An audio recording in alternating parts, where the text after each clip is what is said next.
Hello বন্ধুরা, আজকে আমরা ফাইনালি পৌঁছে গেছি মুর্শিদাবাদের সেই ঐতিহাসিক স্থান নসিপুর রাজবাড়ি। এই রাজবাড়িটি নির্মাণ করেন রাজা দেবী সিংহ 1776 খ্রিস্টাব্দে পুরো বাড়িটি নির্মাণ করেন। আসুন আপনাদেরকে পুরো রাজবাড়িটি ঘুরে দেখায় এবং এর ইতিহাস আপনাদের সামনে তুলে ধরবো। আসুন আপনারা।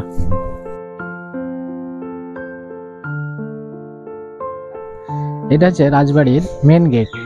এই মেন গেটের ভিতর দিয়ে আপনাকে রাজবাড়ির ভিতরে প্রবেশ করতে হবে। আমরা এখন এই মেন গেটের ভিতর দিয়ে রাজবাড়ির ভিতরে প্রবেশ করব এবং আপনাদের সামনে পুরো ইতিহাসটা তুলে ধরবো। আসুন। রাজবাড়ির ভিতরে প্রবেশ করার সামনেই রয়েছে মন্দির, আর সেই মন্দিরের পা দিয়েই আপনারা সামনেই দেখতে পাবেন সেই বজরাংবলী বা জয় হনুমানের মূর্তি।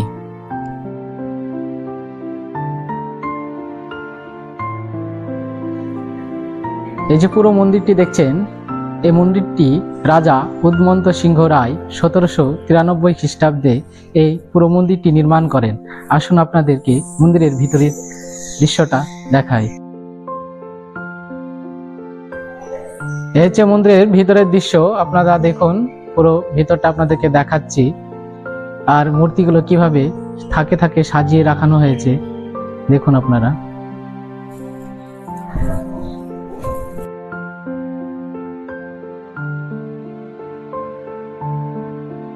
মন্দিরের ভিতরে প্রবেশ করব, আপনারা আসুন দেখুন মন্দিরের পুরো ভিতরটা। মন্দিরের ভিতরে প্রবেশ করার সামনে আপনারা দেখতে পাবেন বিশেষ বিশেষ কয়েকটি মূর্তি রয়েছে। এই মূর্তিগুলিকে তখনকার দিনে পুজো করা হতো। আপনাদেরকে আসুন একটার পর একটা মূর্তি আপনাদেরকে দেখাই।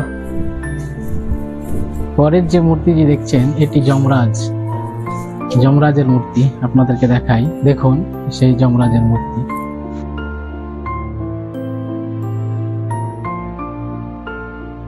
দেবী সিংহ যখন ডাকাতি করতে বের হতেন বা কোনো যুদ্ধে অংশগ্রহণ নিতেন, তখন তিনি যাকে সম্মান জানিয়ে যুদ্ধে বের হতেন বা ডাকাতি করতে বের হতেন, তিনি হচ্ছেন তার মা কালী।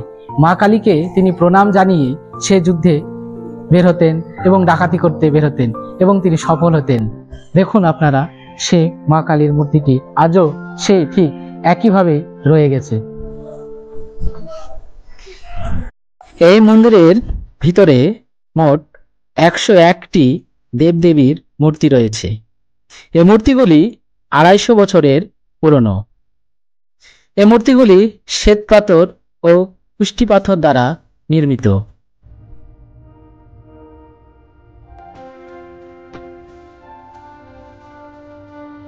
আমাদের সামনে যে মন্দিরটি দেখছেন এটি 25 চূড়া মন্দির।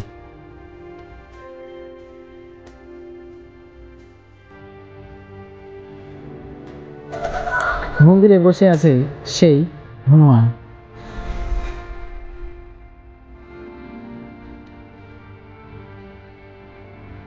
প্রবেশ করব সেই রাজবাড়ি নাচমহলে, যেখানে নর্তকীরা নাচ করতেন। আসুন আপনাদেরকে দেখাই সেই নাচমহলটি।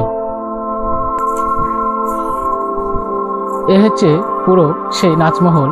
আপনারা দেখুন সেই পুরো নাচমহলটি। এটা হচ্ছে পুরো নাচমহল।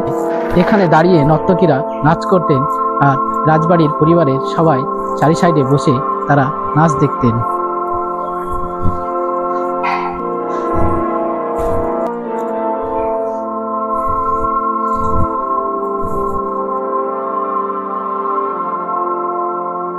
এবার যাব আমরা মিউজিয়ামে।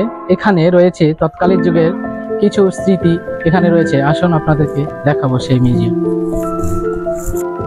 ভিডিওটি ভালো লাগলে অবশ্যই সাবস্ক্রাইব করবেন।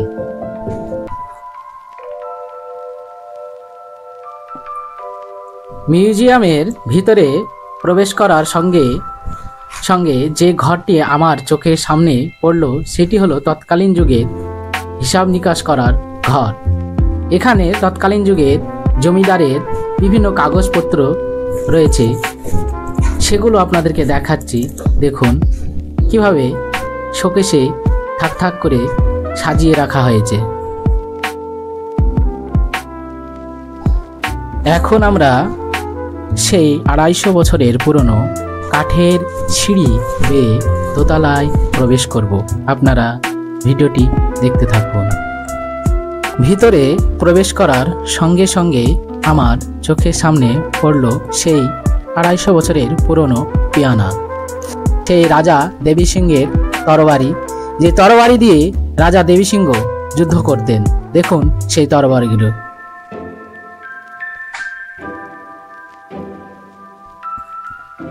যদি আমাদের ভিডিওটি ভালো লেগে থাকে তাহলে অবশ্যই অবশ্যই আমার চ্যানেলটিকে সাবস্ক্রাইব করবেন। দেওয়ালে যে ফটোগুলি দেখছেন এগুলি তৎকালীন যুগের কিছু কিছু মূর্তির ফটো রয়েছে। তৎকালীন যুগের খাওয়ার টেবিল এখানে যত্ন করে রাখা হয়েছে।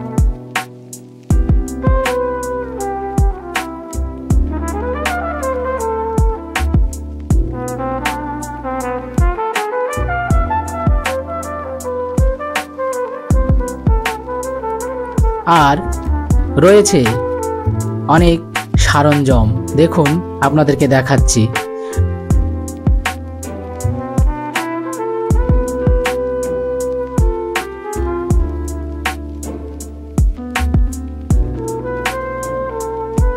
আমাদের এই পুরো ভিডিওটি যদি ভালো লেগে থাকে তাহলে অবশ্যই অবশ্যই আমার চ্যানেলটিকে সাবস্ক্রাইব করবেন, ফেসবুকে ফলো করবেন। সবাই ভালো থাকবেন, সুস্থ থাকবেন। খোদা হাফেজ।